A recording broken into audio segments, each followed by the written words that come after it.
Hi guys, good afternoon. Ayan, upo lang ako. Dito ako ngayon sa bahay. Day off ko. So, alam nyo na busy ako, di ba? Pero mayroon talaga akong time para sa inyo. Ngayong importante talaga tong sasabihin ko sa inyo. Kasi mayroon akong short video na ang daming nakasubscribe sa akin, ang daming nanood sa video ko na short video. Wala lang, nag-video lang ako dun sa Ayala pa uwi. Gusto ko kasi yung music, ang ganda kasi ng music kahit pangit yung nag-video. Kahit pangit ako dun guys, pero ang ganda ng music niya, 'di ba? Yun yung parang feeling ko yung music yung nagdala, trending kasi yung music na ngayon wala ka na. Lahat ay nagbago na. So ganun guys. So alam niyo naman guys, feeling ko may mukha naman ako, pero wala talaga akong talent, hindi ako marunong kumanta, hindi ako marunong sumayaw. So, importante naman sabihin ko sa inyo guys. Bibilisan ko lang kasi yung 5 minutong videos ko, nagiging 5 oras na upload yan guys. So, ito na lang sabihin ko. May mga bago tayong YouTuber dyan guys. Sa mga nag-uumpisa pa lang, at doon sa malalaki na yung dahil sa akin, dahil sa akin kasi ginamit nila yung videos ko. Para sa akin guys, pwede niyo naman gamitin yung videos ko para dumami yung subscriber ninyo, para dumami yung followers ninyo.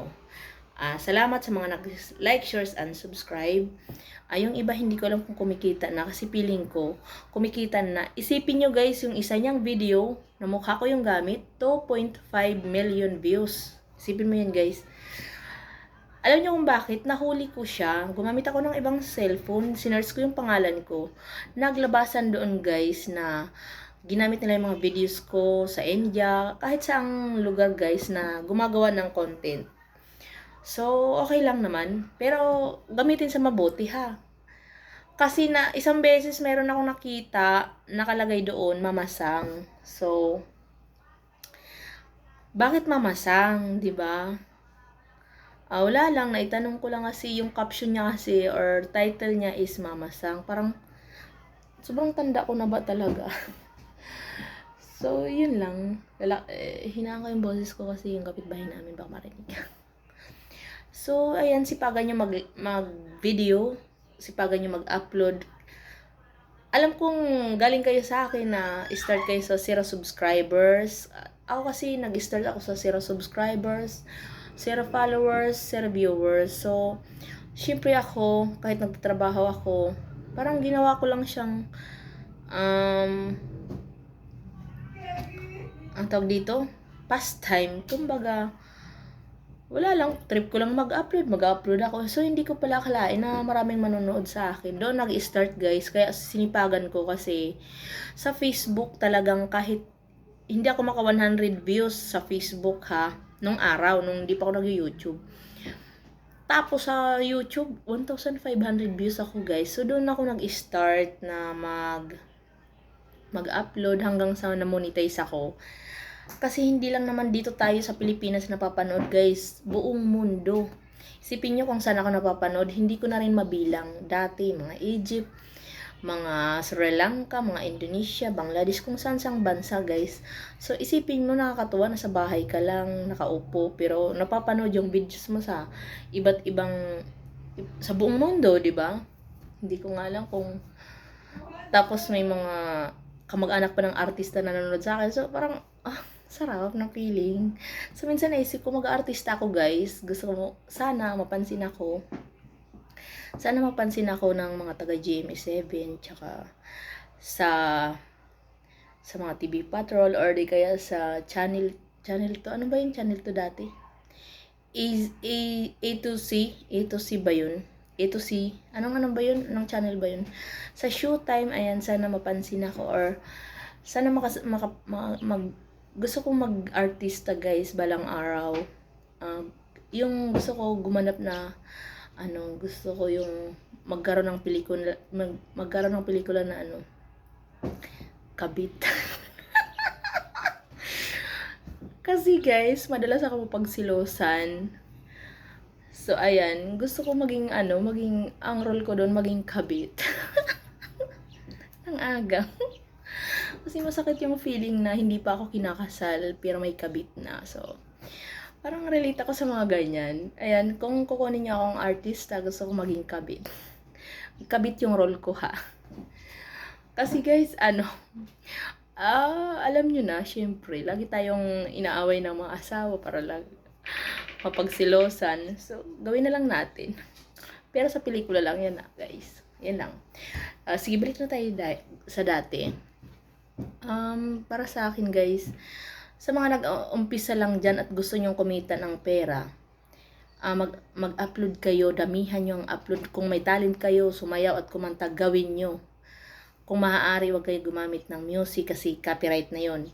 At saka i-add nyo ako sa Facebook para maturuan ko kayo. Libre lang, guys.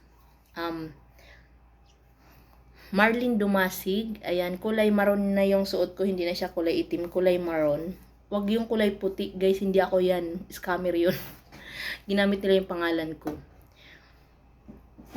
Tapos, guys, may nag-i-edit sa mga videos ko. Mga mukha ko yung ginagamit, guys. Tapos gumagawa sila ng kalokohan. Yung kumbaga nanghingi kasi sila ng tulong sa akin, hindi ko mabigyan kasi di ba guys, nabaon ako sa utang dahil na-scam ako. So hindi ko na sila guys, hindi ko siya natulungan. So inano niya ako, guys. Kumbaga sabi niya, sige, sabi niya, ilalabas ko yung video mo. Ano tawag doon? Sabi niya, sige, lalabas ko yung video mo pag hindi ka magbayad sa akin ng 10,000. Sabi niya, meron siyang sinasabi, guys, na yung gano'n, hindi ko lang kung ano tawag, blackmail, ayan. May binablackmail niya ako. Sabi ko, sige, i-post mo. Tingnan natin, kasi sa totoo lang, maraming nanira sa akin. Sila yung napapasama, hindi ako. Kasi alam nila mabait ako diba? Hindi ako gumagawa ng kalokohan kasi ako yung tipo ng tao, kahit nasa trabaho lang, ako yung tipo ng tao na hindi ako palaaway, pero dolo lang ng ballpen yung panlaban ko. Alam niyo bakit? Siyempre, gagawa lang ako ng report Report lang talaga sa akin, guys. Hindi ako masyado nagsasalita. Hindi ako nangaaway. So, pag oras nang hingian ako ng report, gumagawa ako. Kaya lang nakakaawa yung taong ginagawa ko ng report kasi natatanggal talaga siya. So, yun lang, guys. Hindi ako masyadong nagdadadakdak. Di ako pala maingay akong tao. Dawi na nakikipagdaldalan, open-minded, maingay ako. Pero yung may mga time talaga na nasasaktan na ako, tumatahimik na ako, guys. Kasi, it's better to be silent than to maingay. Kasi parang, parang, natatakot sila kapag nananahimik na ako. Yung mga ganong epic. So, ayun lang, guys. Alam kong mayroon pa sa inyo hindi na monetize kasi itong video ko na to, hindi talaga to monetize. I mean, itong channel ko, hindi pa talaga to monetize, guys. Marami lang akong views, marami lang akong subscribers, pero hindi pa ako nag-apply ng monetization kasi, ayun, naka 8 minutes na pala ako, guys. Basta sipagan nyo lang, guys, kung mas maganda yung nakakatawa yung mga upload nyo. Ayan, lahat na videos gawin nyo. Ayan, kung babae ka, mag-ligo challenge ka. Depende nga sa'yo kung ano yung gustong-gustong ng mga viewers mo panoorin sa'yo. Tapos guys, kasi sa una, 5,000 lang muna yung sahod mo niyan. Pero pag tumagal ka, lumalaki din yung sahod mo, guys, Para lang sa akin, kasi yung na-experience ko, sa akin mo lang na malalaman yan kasi maritis ako. Saka, di ba napansin nyo, sa iba, hindi nila sinasabi kung magkano sinasahod na nila. Pero ako kasi, ito na yung na-experience ko sa buhay ko. Dumating sa point, guys, na 5,000, yung sahod ko, 6,000. Tapos bigla siyang naging naging 20,000, 18,000, 27,000, 25,000. Isipin mo, guys, kung wala akong binabayarang bahay, tubig, kuryente, malaki ang pira ko. Kaya lang, guys, siyempre, isang kahig, isang tuka ako, dagdagan pa ng scam. So, okay lang. Importante yung nakakaraos ako sa mga nangyari sa buhay ko, diba, guys? So, parang start to zero. Zero pala. Parang, bumalik ako sa pagkawala. walang-wala. Simula nung nag-start ako sa trabaho ko, parang ganun yung naranasan ko ngayon. Nag-umpisa ako sa wala ngayon. Ngayong April, nag-umpisa ako sa wala. Kumbaga, magbe-build ulit ako ng panibagong opportunity, ganun. So ngayon, ituturo ko na lang sa inyo. Ayan, gumawa ko ngayon ng video ngayong day off ko. Ituturo ko na lang sa inyo paano kumita ng pera dito sa YouTube. So, kung gusto nyo talaga makipagkita kayo sa akin para kalikutin natin yung YouTube mo, kung gusto mo nang ma-apply sa monetization, kung gusto mo nang makuha sahod mo. So, ngayon, permanent address, lagi ko sinasabi sa inyo kung gagawa kayo kung pipill up na kayo, kasi nag-email si YouTube sa inyo. Kailangan may email kayo kasi doon lahat sa email, madidiscover ninyo kung magkano yung sasahurin ninyo, guys. Kailangan may email address kayo, guys, kasi doon mag-email si YouTube kung anong gagawin mo. Tapos paperless yung ginamit kong tax, kasi pag hindi paperless, hindi naman pwedeng pumunta ka pa sa Singapore para mag-fill up nga doon ng tax mo, 'di ba? Masarap yung feeling na kahit naman wala akong puhunan dito sa YouTube ko, ang puhunan ko lang dito is cellphone. Ayan. Siyempre, umutang ako talaga na mahal na cellphone para lang matagal naman yung gamit ko sa pagbablog. Kasi sa cellphone, lahat nandyan na, diba? So, kumuha na lang ako ng cellphone. Feeling ko, ito lang talaga cellphone yung pinuhunan ko. Ayan, isang sahuran ko lang to, guys, na cellphone ko. Pero utang to ng 9 months. Isang sahuran. Kasi, guys, wala naman akong puhunan. So, pero ngayon, guys, malaki yung tax ko. Isipin mo, $43. Magkano halaga ng $43? Nasa 2,000 yata. Kada buwan. Tax lang yun, guys. So, ayan.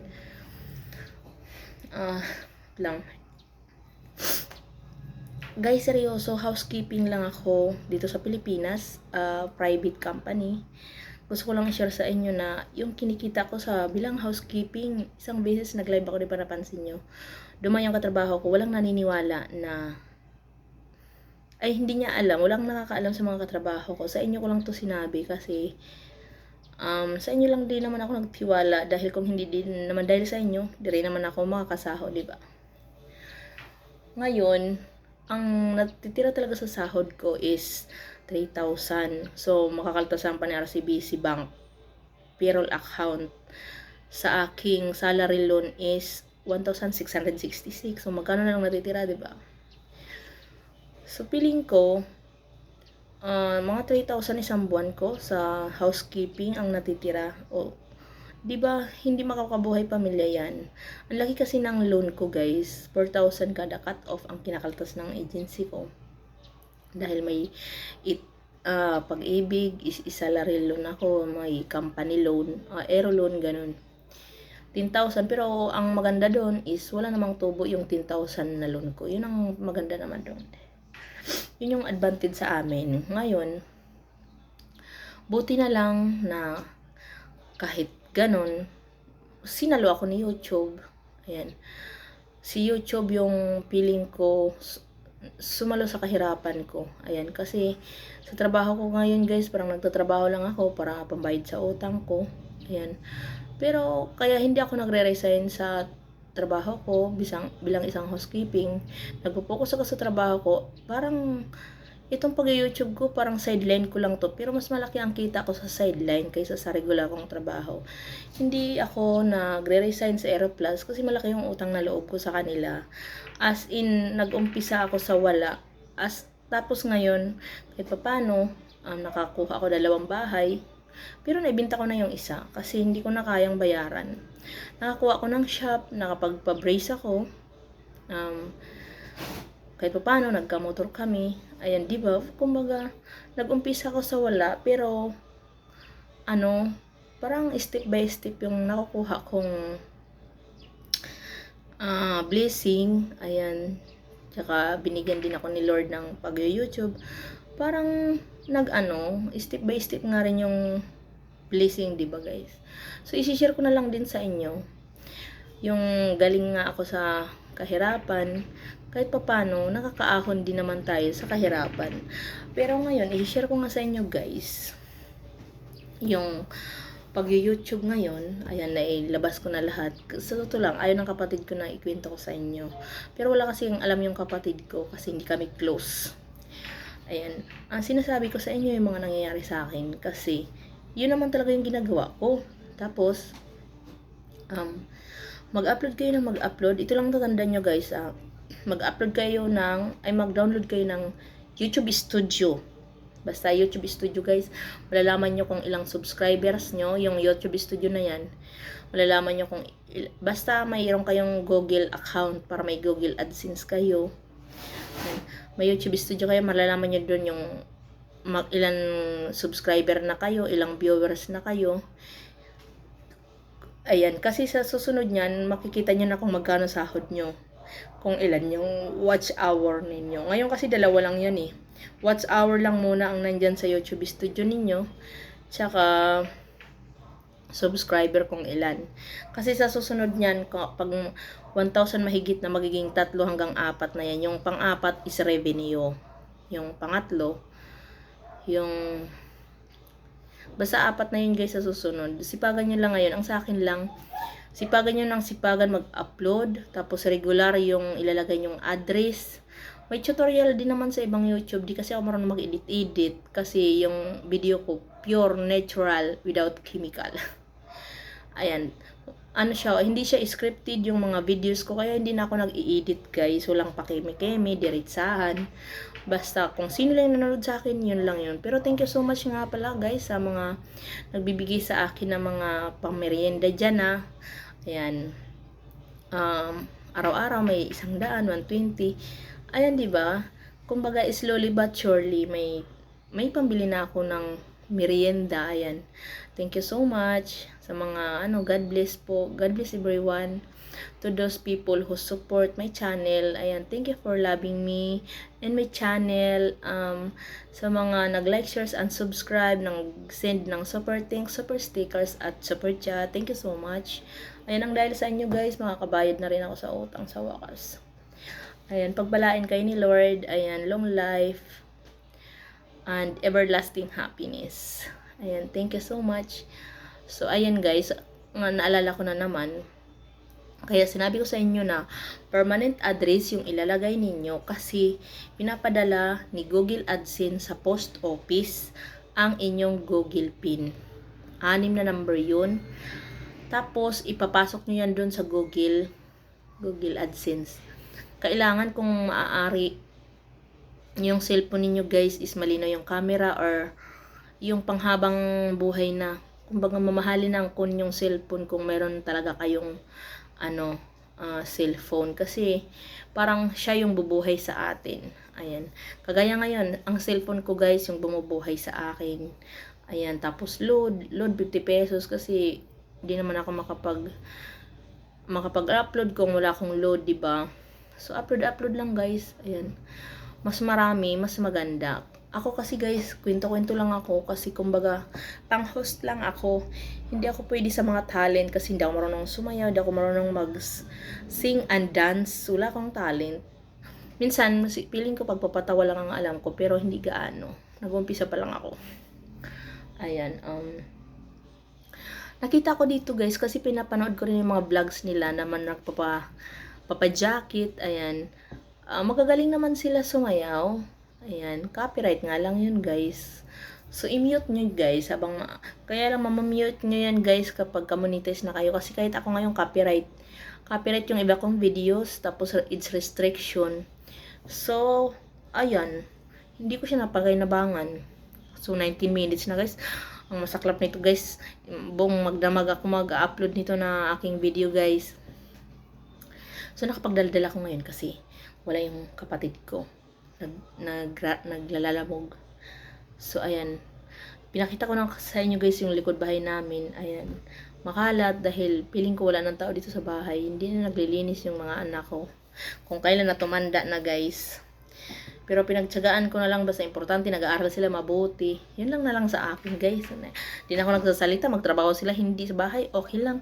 Ako na lang naglalaba guys. So, ayan, salamat sa sumama sa akin. Para lang po ito sa mga nag-YouTube. Kasi, Yun lang ang maitutulong ko sa inyo. Kung gusto nyo pang maraming matutunan, sige, request lang kayo guys. Comment down below kung saan nakarating yung video natin. Kung anong lugar nakarating yung video natin. Ayan, sa mga gustong magpa tutorial video sa YouTube, ayan, comment na lang kayo sa ibaba para malaman ko. Kasi hindi ako naka-live, naka-record lang to guys. So, binigyan ko talaga kayo ng mga 22 minutes, ganon. 22 minutes na video para kumita talaga kayo. Kasi seryoso ha, hindi mag-upload lang kayo. Hindi mahirap mag-upload, sa totoo lang, oras lang talaga ang kalaban ninyo ngayon. Hindi mabigat ang pag-upload, di ba? Ako 8 hours ako nagtatrabaho, di ba? Yung pag-upload ko 1 oras, 2 oras lang. Parang pwede naman ako mag full time ka YouTube. Mag-upload ng mga videos. Kaya lang guys, naisip ko pag na-monetize ako, nga. Pag di na-demonetize ka kasi ka YouTube, wala kang sweldo 6 months. 'Di ba? Ranas ko na 'yan, guys. Buti hindi ako nag-resign sa trabaho ko. Kasi parang ginawa ko ng full time tong si YouTube. Ayan. Nalaman niyo na sikreto ko no, guys, no. Tsaka pag nakasweldo kayo, guys, sipagan niyo na mag-upload, tsaka magnegosyo na kayo kasi katulad ko, hindi habang buhay naglilinis ako ng bowl. Ayan. Tapos makakasalamuha mo pang aping-apihin ka pa, oh. 'Di ba guys, yung 25,000 pwede ko na sana yung pangpuhunan. Kaya lang naisip ko, wala pa akong balak mag-resign. Magbabayad muna ako sa mga nautang kong, na mga na-scam kong pera, magbabayad muna ako bago ako mag-resign, guys. Kasi feeling ko magbe-business na lang ako eh. Uuwi na lang ako sa probinsya, guys. Ayan, bibili na lang ako ng bangka, maliit na lupa, yung ganun. Diba guys? Kasi pag regular ka mag-upload kay YouTube, regular din ang sahod mo. Ayan. Kahit sabihin regular 5,000, at least di ka na maghihirap kasi diba sa probinsya, hindi ka naman magbabayad ng kuryente na 2,000. Diba guys? Dito kasi nagbabayad kami ng 2,500 sa kuryente. Tubig namin 1,000. Yung tubig doon libre na. Bahay doon libre na. Dito nag-uupa ako ng 12,000 monthly. Bilang as a housekeeping, 'di ba? 12,000 monthly, bahay lang 'yon, 'di ba? Kaya mo ba, 'di ba? 10,500 doon sa tindahan ko, 4,000 dito, 'di ba? Pagkain pa namin sa isang buwan. Talaga guys, napakalungkot lang isipin na yung kinikita ko is 3,000 pesos or bawasan pa ng 1,000, 2,000, wala na. Ang mahal lang bilihin ngayon, yung mga anak ko hindi pa nakain ng gulay, wala na. So yun lang guys, sana nakatulong ako ng konti sa inyo, mga tips lang to guys. Kasi seryoso, kaya ako gumawa ng YouTube na 4. Kasi akala ko 4 yung sahod. Isang beses lang pala ang sahod. Kahit 10 pa yung YouTube mo, isa lang ang sasahod sa'yo. Kahit ikunik-kunik mo pa yan, isa lang ang ibibigay na sahod sa'yo ni YouTube. Ngayon, kaya ako nag-4 na channel. Kahit puro kalokohan yung ibang channel. Kasi ang gusto ko, makatulong ako sa kapwa. Kaya lang guys, yung sahod ko, akala ko malaki. Kulang ko pa pala pangbayad sa mga utang ko. Diba guys? Sa susunod guys, kapag sumikat na ako guys, ayan, ako naman yung tutulong, promise. Yun talaga yung purpose ng channel ko, na puro kalokohan. Pero tutulong ako ng patago kasi hindi ko ina-upload dito sa YouTube guys kasi nagiging masama lang ako, no? Kaya yung pinakapakita ko puro kalokohan, pero thank you so much sa mga nanood sa channel ko kasi kahit pa na nakaka-merienda yung mga kaibigan ko, yung mga kakilala ko, hanggang merienda lang guys. Kasi 'di ba, kunti lang naman kita ko, pero nagtataka sila bakit ako nagpakain. Housekeeping lang naman ako, 'di ba? Hindi naman ako magpapakain na galing talaga sa bulsa ko. Galing lang yan guys sa YouTube ko. Pero minsan lang yun guys, pero bongga. Yun lang. Ayan, sana nakatulong ako sa inyo. minsan nagko-comment nga dito yung mga viewers ko. Ayan. Nagsiselos ako, huwag ka na magselos. Nagbibigay ako, swertihan lang kasi ang bigay ko, guys, sa Facebook. Pinipm ko sila pag may kita ang YouTube. Kumbaga, unti-unti akong nagbibigay. Ayan. Pang-load-load, ganun. Yung, may sarap ng feeling na hindi yan namamansin sa chat. Pero namimigay ng load yan. Di ba ang sarap ng feeling ng ganun, guys? Na hindi ka namamansin pero nakakameryenda sila. Ayan, burger lang ang kaya kong bigay, guys. Sa susunod, house and lot na. Guys, pangarap ko talaga sa buhay, magkaroon lang ako ng isang kotse, isang bahay. Yun lang, masaya na ako, guys. Na makatapos yung mga anak ko, kotse lang tsaka bahay. Ang mabili ko, masaya na ako dyan, guys. Kahit yung motor na big bike, yun lang, wala na akong ibang hihilingin, guys. Kasi patay naman na yung mga magulang ko, hindi na ako makatulong. So ngayon, meron akong tinutulungan dahil meron akong gusto pang tulungan dahil nasa ospital pa siya. Naisip ko kasi magbabakasyon sana ako. Ang naisip ko, yung ipapamasahe ko, ibigay ko na lang. Yung ganong effect, kumbaga, di ba dahil madali lang naman mamasyal, kaso matagal na rin naman kami hindi nakakauwi. So parang na lang, try ko na lang yung best ko, guys. Ayan. Mangungutang ulit tayo para makatulong sa kapwa, guys. Ayan, ganun kami, guys, na kahit tula tayo, kaya natin mangutang. So nandito na yung Diyosa ko, yung Prinsesang Sarah. Ayan. Princess Sarah. Oh. Hi! Saan ka na pupunta? So guys, na-overheat na yung cellphone ko. Magbababay na ako. Ayan, salamat sa time na binigay niyo sa akin. Thank you so much. Binilisan ko talaga kasi sabi ko, matagal ang upload dito, 26 minutes. So, thank you so much. Thank you guys sa mga nag-like, share, and subscribe. See you in my next live. Bye!